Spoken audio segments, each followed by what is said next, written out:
You know, there are challenges to find better facilities for everybody, including us, to train in, to work out in, and to try to be champions.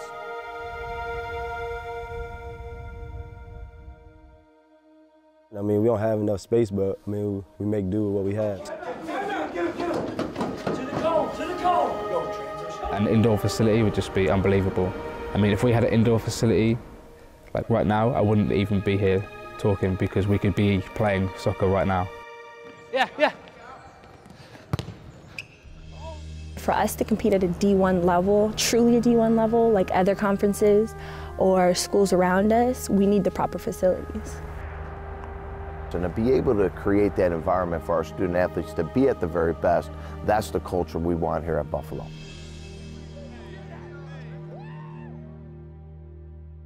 I don't want to go into a season thinking that, oh, I could have done something better. I always look to improve on something every year. So right now we're limited to playing in the gym on the hardwood floor. This is not ideal for trying to work on new skills. We're in Buffalo, New York, and as great as a place as it is, we know that 5-6 months out of the year the weather is going to be such where the fields can't always be used.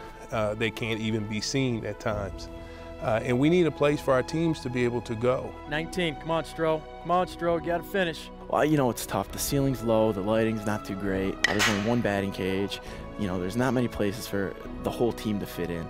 We can get our work done, but to be able to have a field house like most of the teams in our conference do, they face live pitching and they hit fly balls, and you know, you just shake your head and say, boy, the things we could do if we had a place like that on campus. Akron seems to be our competition in track, but I don't necessarily think they're better than us. Like when I look at my teammates, I see so much ambition and drive and motivation. So when I look at Akron, I don't think they're better than us. I just look at their facilities and say, hey, they've been given the right things to make it all happen.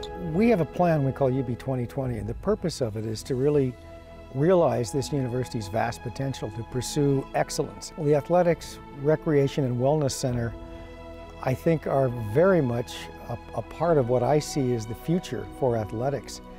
To have the most competitive teams, we need the facilities in the same way that we need laboratories for chemistry students and libraries for English students.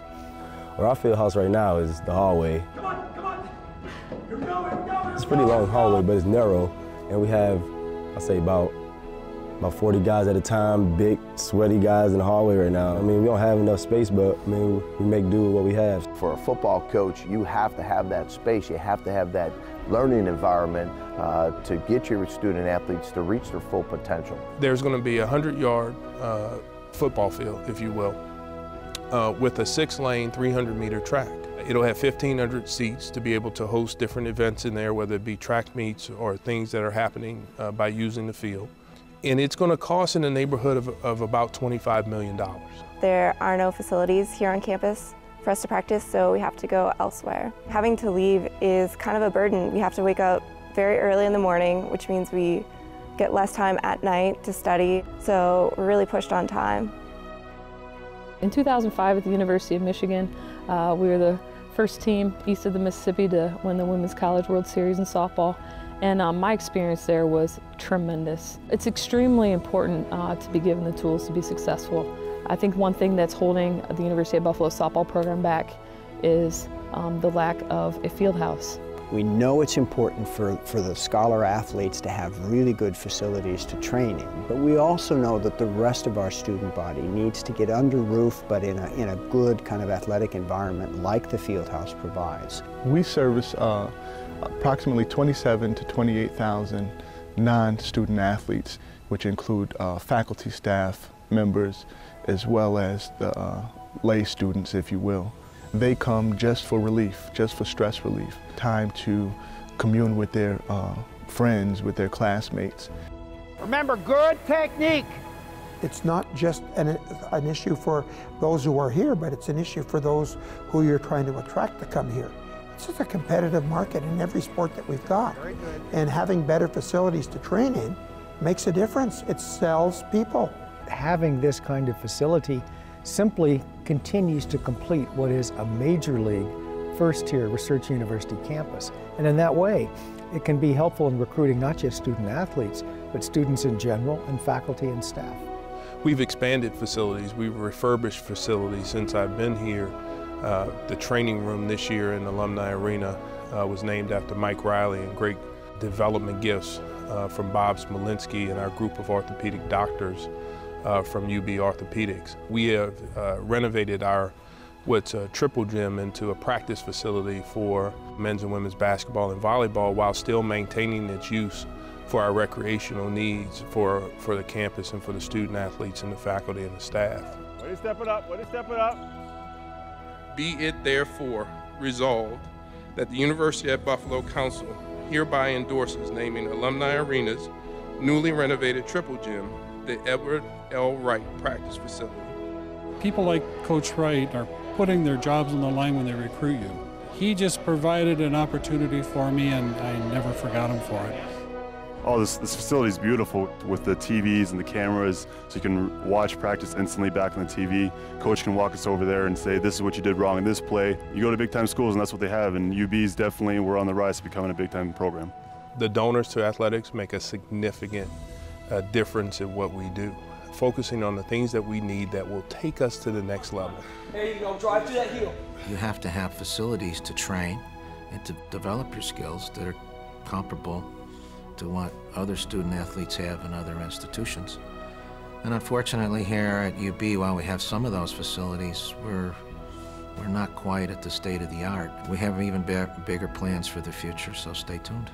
I think about Dr. Ortman and his gift to the tennis center and the ways that gift will impact both men's and women's tennis. To have a facility on campus not only strengthens our program, but also you can have other tournaments. You can have futures tournaments, which the pros would come. So it would be a very, very good thing for Buffalo to have that kind of caliber of sports venue for great athletes to come and play.